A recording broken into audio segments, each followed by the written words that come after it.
Ketika seseorang gak terlalu ekspresif di story, di status WA, bukan berarti dia gak punya masalah. Cuman dia bukan tipe orang yang kalau ada masalah, dia ngumbar masalahnya kemana-mana.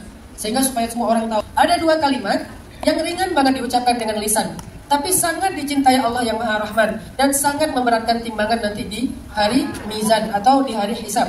Apa dua kalimat itu? Subhanallah wa bihamdi, subhanallahil azim. Sebelum tidur zikirnya la ilaha illa anta subhanaka inni kuntu minadz dzalimin 100 kali.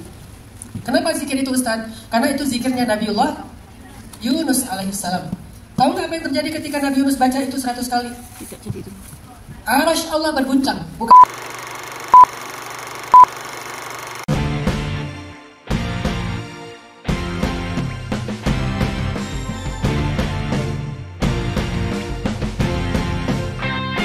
Ustadz Hanan Ataki dan Umi Hani Akira, waktu dan tempat dipersilakan. Bismillahirrahmanirrahim. Ini jadi ngaji nggak nih? Hari ini kita ngajinya sama Umi ya. Jadi bagian saya hanyalah menjadi moderator. Bismillahirrahmanirrahim. Assalamualaikum warahmatullahi wabarakatuh.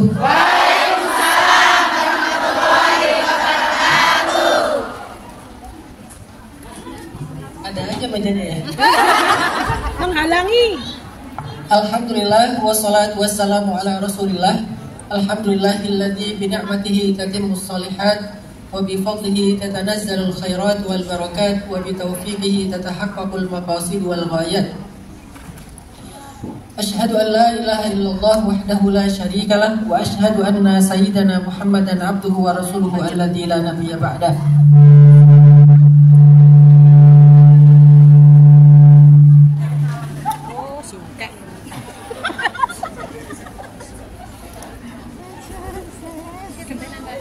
Allahumma salli ala Sayyidina Muhammadin fil awwalin wa salli ala Sayyidina Muhammadin fil akhirin wa salli wa sallim wa barik ala Sayyidina Muhammadin fil mala'il a'la ila yaumiddin.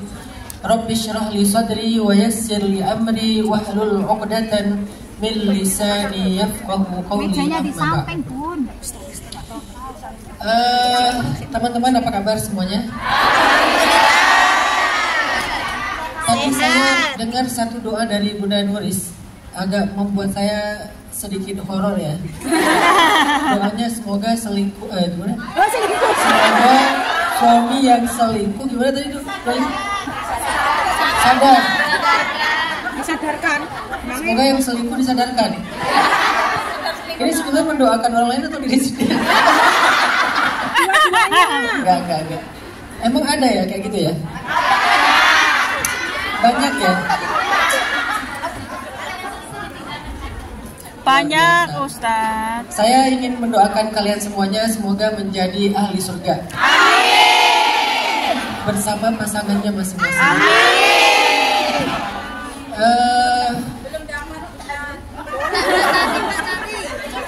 Yang belum punya pasangan, jangan mati dulu. Jangan meninggal dulu sebelum menikah. Ini live di mana ini? Semuanya live. Kan di sini nggak ada TikTok kan? Ada. TikTok ada? Ada.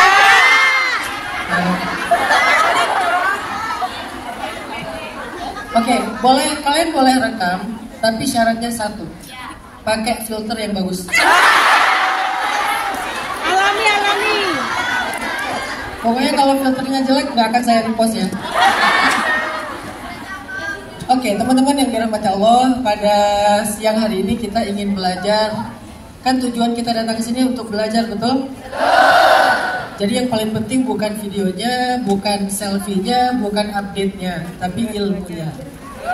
Sebelum kita mendengarkan ilmu yang sebenarnya dari Umi Hanin, maka saya coba untuk ngasih mukadimah dulu. Jadi yang dari saya ini bukan ilmu, cuma mukadimah aja.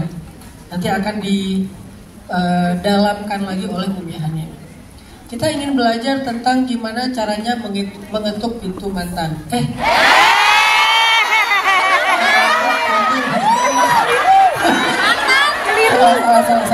Mengetuk pintu langit.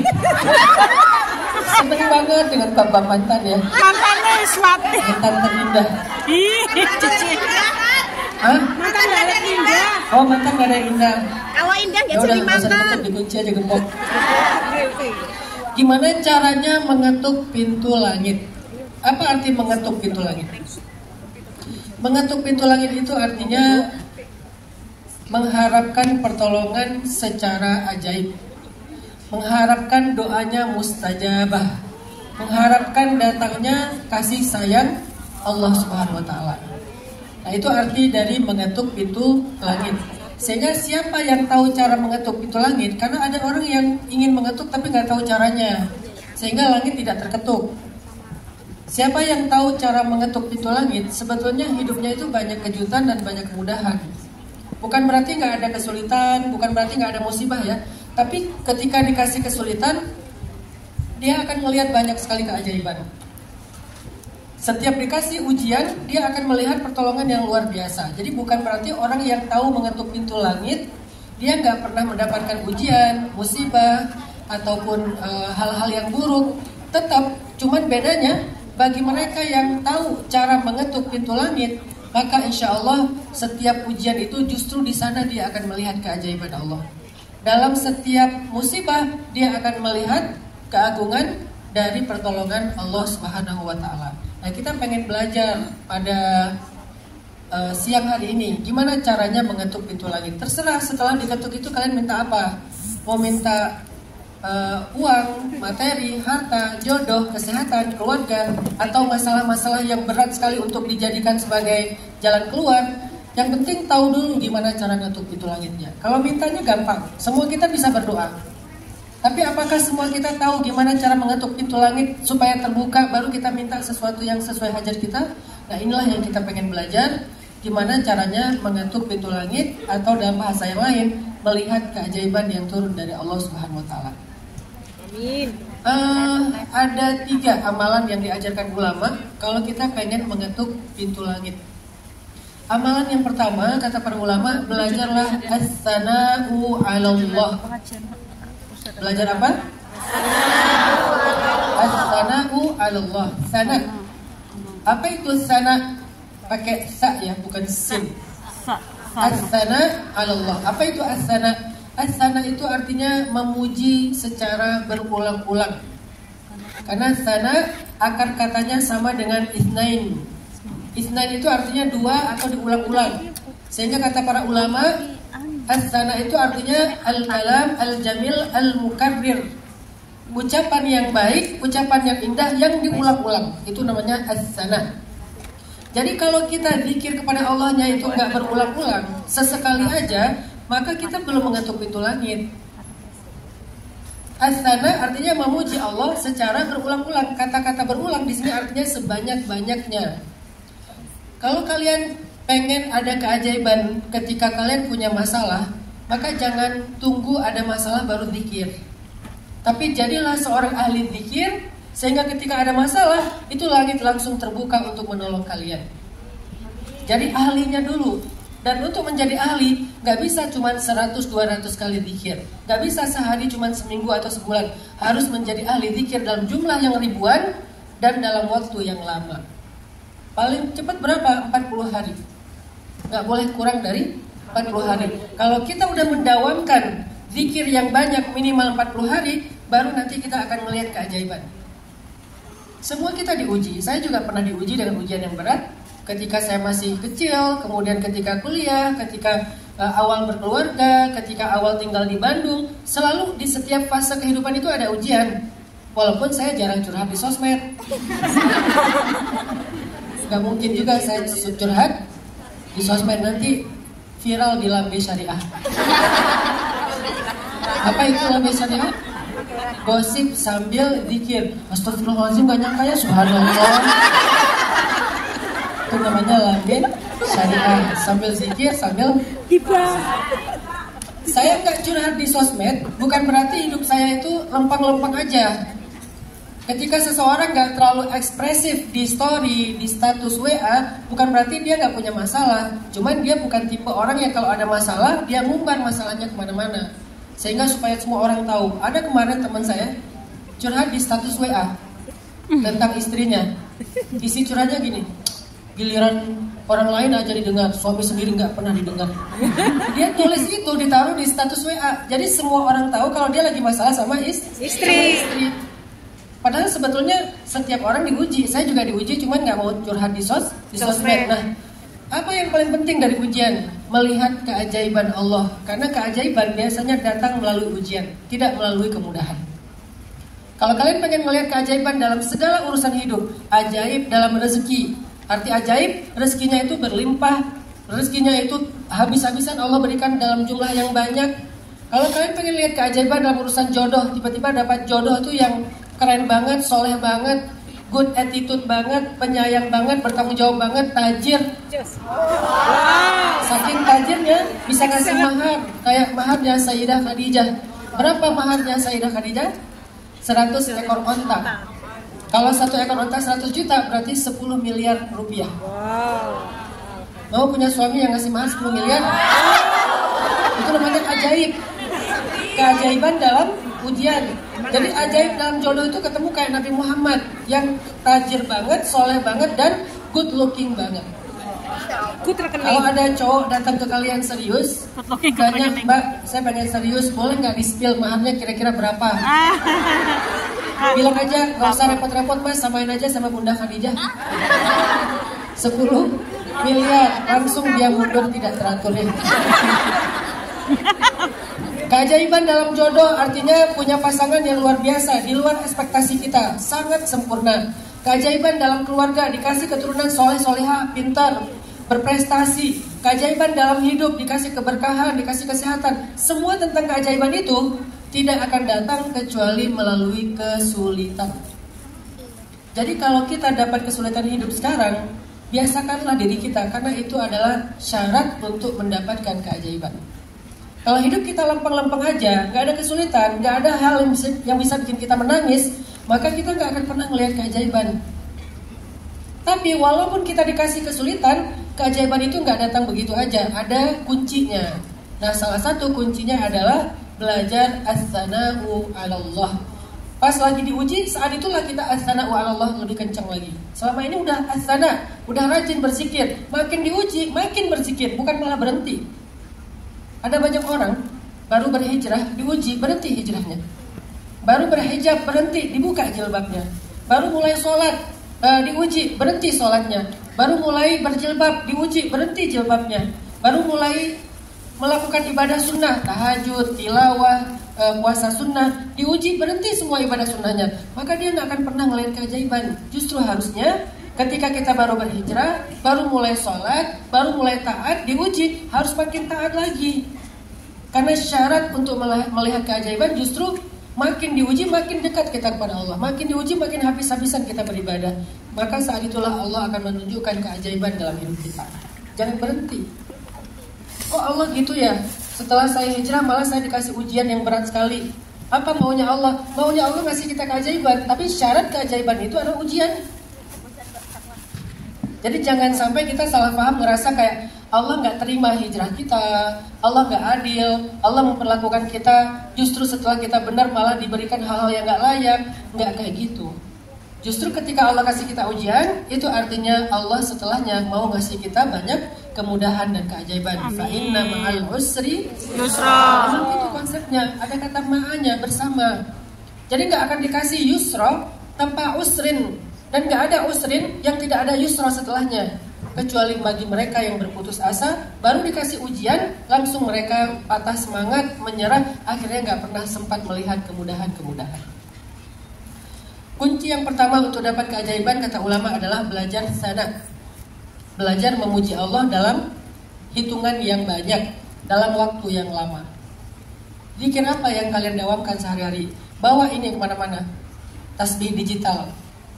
Tapi beli yang agak bagus ya, jangan yang 10.000 atau 3.500 ya. Karena kalau yang 3.500 itu suka ke reset. Kita udah 100, tiba-tiba 0 lagi gitu ya. Beli yang agak bagus ya, nggak terlalu mahal, paling 80.000 rupiah ya, 80.000 rupiah. Atau buat cewek-cewek mungkin yang bling-bling, yang pink. Coba siapa yang bawa tasbih digital di sini? Ini yang 3.000. Ketahuan. Sering keriset ya Mbak? Enggak ya? Oke, berarti amalannya beda. Siapa lagi yang bawa tasbih digital? Nah itu yang bagus tuh. Rata-rata ini, oh ini yang beli di Mekah itu ya? Di sini? Dikasih. Karena kita juga di Indonesia tuh produk Cina juga sih. Jadi kalian gak usah jauh-jauh, di sini ada. Beli yang agak bagus. Kalau yang kayak gini, saya ini bukan lagi di endorse ya. Makanya saya gak nyebut merek. Kalau yang kayak gini tuh dia ada 5 menu. Jadi kita kayak mau tasbih 1 menu, tahmid, takbir, tahlil, sholawat. Jadi ada 5 menu apa 6 menu gitu ya. Kayaknya 5 menu gitu ya. Jadi kita misalnya tasbihnya udah 1000, ya udah ganti ke menu yang sholawat dulu, nanti balik lagi ke tasbih, balik lagi ke istighfar. Jadi enak karena dia banyak menu. Saya dulunya pakai yang tasbih apa tuh gelang ya, tasbih yang butiran itu. Cuman susah untuk ngatur zikirnya karena kalau udah beberapa kali suka lupa kan. Kadang-kadang kita baru 200 rasanya udah 700 gitu kan. Jadi kalau pakai itu suka lupa. Pernah juga nggak bawa ini, nggak bawa itu, cuman pakai jari. Kalau pakai jari maksimal cuma 100, setelah itu pasti lupa. Kadang-kadang 100 aja suka ini udah yang keberapa ya? Kan ini 33 kan? Nah, perasaan udah 4 padahal baru 2 misalnya. Jadi kita kayak susah ngitungnya. Mending pakai tasbih digital yang lumayan lah, yang agak bagus dan jarang keriset. Dan itu tujuannya supaya kita bisa menjadi ahli zikir. Menjadi orang yang mufarridun. Kata Nabi, sabaqal mufarridun. Orang-orang yang ahli zikir masuk surga lebih dulu. Kata para sahabat, siapa itu mufarridun ya Rasulullah? Mufarridun itu artinya orang yang az-zakirin Allah katsiran wa zakirat. Orang yang berzikir kepada Allah dengan zikir yang banyak, laki-laki dan perempuan. Kenapa kita kok asana sering memuji Allah? Apa tujuannya? Biar muncul mahabbah dari Allah kepada kita. Salah satu cara memunculkan mahabbah Allah, puji dia. Makin sering kita memuji dia, makin dia mahabbah kepada kita, makin dia cinta kepada kita. Sebagaimana hadis Nabi, kalimatan khafifatan 'alal lisan, habibatan ilar rahman, thaqilatan fil mizan, subhanallahi wa bihamdi, subhanallahil azim. Ada 2 kalimat yang ringan banget diucapkan dengan lisan, tapi sangat dicintai Allah yang Maha Rahman dan sangat memberatkan timbangan nanti di hari mizan atau di hari hisab. Apa 2 kalimat itu? Subhanallah wa bihamdi, subhanallahil azim. Jadi makin sering kita mengucapkan subhanallah wa bihamdi, subhanallah al-azim, maka semakin mahabbah Allah kepada kita. Karena Allah cinta banget dengan kalimat ini. Jadi siapa yang pengen dapat mahabbah Allah, ya udah dawamin aja yang banyak, sehari misalnya 200, 300 atau bahkan 1000. Tapi jangan cuma sehari 2 hari, minimal 40 hari baru kelihatan tuh hasilnya.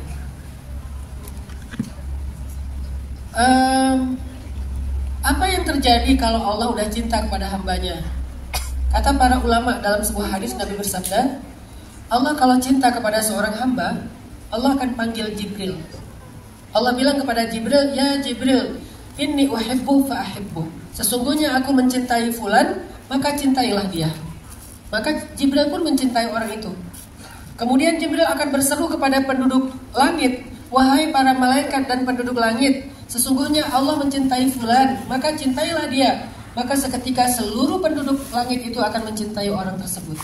Kemudian penduduk langit turun ke bumi. Masing-masing mereka mengabarkan kepada apa yang mereka bisa kabarkan. Ada malaikat angin, malaikat awan, malaikat gunung, malaikat pohon. Semua mereka mengabarkan kepada penduduk bumi, kecuali manusia dan jin. Wahai penduduk bumi, sesungguhnya Allah mencintai fulan, maka cintailah dia. Sehingga seluruh penduduk bumi itu mencintai dia. Dan kalimat terakhirnya adalah wa wudi'al qabul. Dan Allah akan meletakkan qabul untuk dia di muka bumi. Apa itu qabul? Qabul itu artinya penerimaan. Jadi dia itu dicintai oleh banyak orang, dicintai oleh keluarganya, dicintai oleh pasangannya, dicintai oleh sahabatnya, dicintai oleh orang-orang yang solih. Dia itu mahbub indan nas. Dia itu dicintai oleh banyak orang. Kenapa? Karena Allah mencintai dia.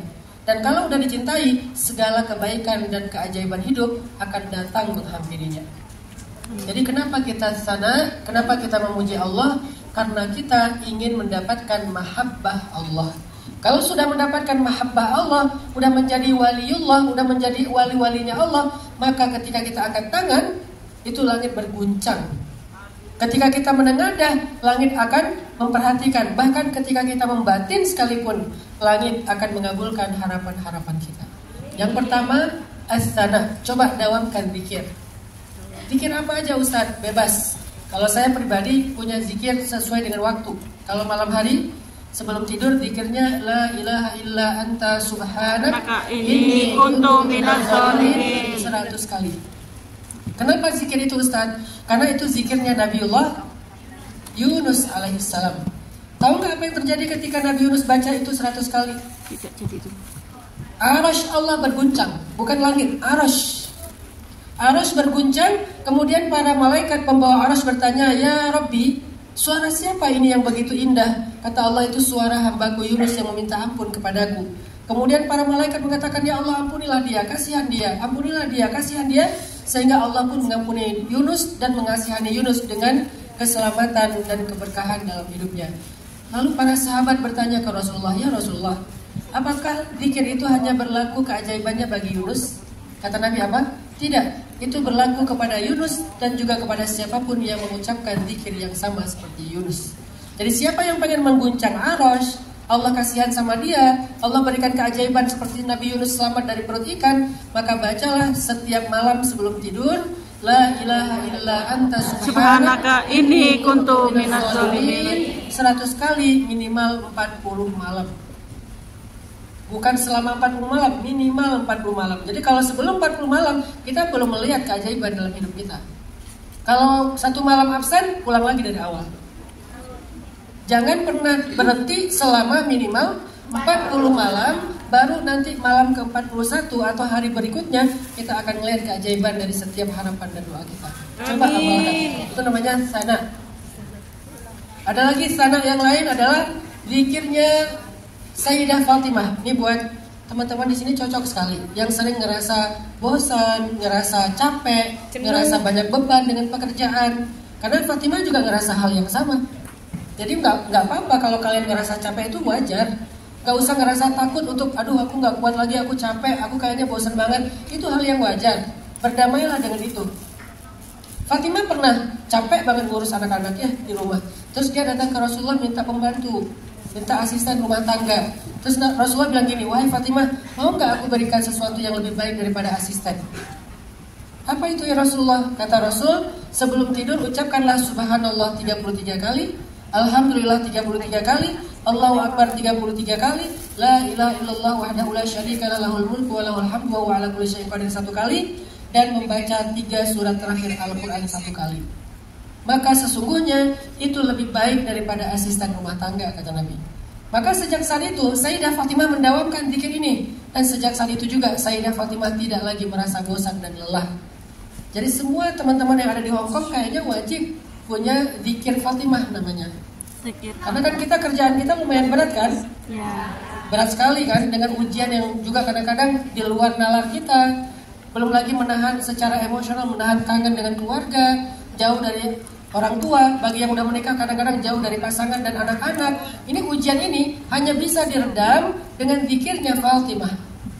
Sebelum tidur, paksakan diri kita untuk selalu membaca zikirnya Fatimah. Jadi sebelum tidur itu udah ada 2 amalannya. Nanti pagi hari baca Al-Waqiah. Gak harus habis subuh banget, terserah kapan waktunya, jam santai. Kalau habis subuh lagi banyak kerjaan, waktu duha baca Al-Waqiah. Karena Al-Waqiah itu mendatangkan rezeki. Mungkin sebagian dari kalian berpikir gini ya, gimana ya cara jadi orang yang kaya, sukses dengan status saya seperti sekarang ini? Jangan pernah meremehkan rencana Allah. Kita emang bisa merencanakan dengan logika kita, tapi Allah punya rencana yang kadang-kadang gak logis. Jadi jangan pakai logika seolah-olah gak mungkin saya yang kayak gini dapat suami yang benar, yang soleh, yang good looking, yang kaya. Gak mungkin saya yang kayak gini bakal jadi orang yang sukses. Gak mungkin. Gak mungkin itu kan logika kita. Apa yang gak mungkin bagi Allah? Kan Allah itu ala kulli syai'in qadir. Kalau pakai logika kita emang gak mungkin, tapi pakai logika Allah semua mungkin. Bagi yang merasa udah usianya udah lanjut, mungkin umurnya udah 50, atau 50 ke atas, Ustadz saya udah nggak berharap apa-apa dalam hidup kecuali husnul khotimah aja. Boleh nggak semua zikir-zikir itu saya turunkan kepada anak-anak saya? Boleh banget. Kalau bukan kita yang berharap sukses, maka insya Allah kesuksesan itu akan Allah berikan kepada keturunan kita. Tiba-tiba anak-anak kita jadi anak-anak yang hafiz Quran. Amin. Udah hafiz tadi, orang yang sukses secara dunia. Maka dunia akhirat itu hasil dari tirakat dan zikir orang tuanya. Yang kedua, amalan mengetuk pintu langit. Sholawat yang banyak. Saya teringat dengan sebuah kisah dari seorang sahabat namanya Ubay bin Ka'ab. Suatu ketika Ubay pernah nanya ke Nabi kayak gini, "Ya Rasulullah, inni uhibbu an usalliya alaik." Ya Rasulullah, saya suka sekali berselawat kepada Rasul, terutama di dalam doa saya. Saya kalau mau berdoa biasanya selawat dulu. Saya suka sekali selawat ya Rasul. Kam aj'aluha laka ya Rasulullah. Kira-kira kalau saya lagi berdoa, bagian sholawat saya itu berapa bagian ya Rasulullah? Kata Nabi, masyita, terserah kamu. Mau berapa bagian sholawat dalam doa kamu? Ya Rasulullah, ar-rubu', seperempat. Sehingga 3/4-nya adalah doa, seperempatnya sholawat. Kata Nabi, masyita, inzita, fahiya khairun lak. Terserah kamu, kalau kamu mau nambah, maka itu lebih baik. An-nisf, setengah ya Rasulullah. Terserah kamu, kalau kamu mau nambah itu lebih baik. Terus kata dia, sulusain, 2/3 ya Rasulullah, terserah kamu, kalau kamu mau menambah itu lebih baik. Kemudian Ubay bin Ka'ab mengatakan, ya Rasulullah, kalau demikian saya akan jadikan seluruh dari isi doa saya adalah salawat. Nggak ada doanya. Kan kita kalau doa kadang-kadang langsung ke doanya ya, Rabbana atina fid dunya hasanah. Pokoknya doanya template banget. Udah doanya template, tilawahnya juga template. Apa tilawah template-nya? Qul huwallahu ahad. Selalu dibaca dalam salat al-ikhlas. Sesekali kalau ke al-ikhlas nyasar gitu kan ya. Alhaakumut takatsur hatta zurtumul maqabir. Kalla saya'lamun. Tsumma kalla saya'lamun. Alam naj'alil arda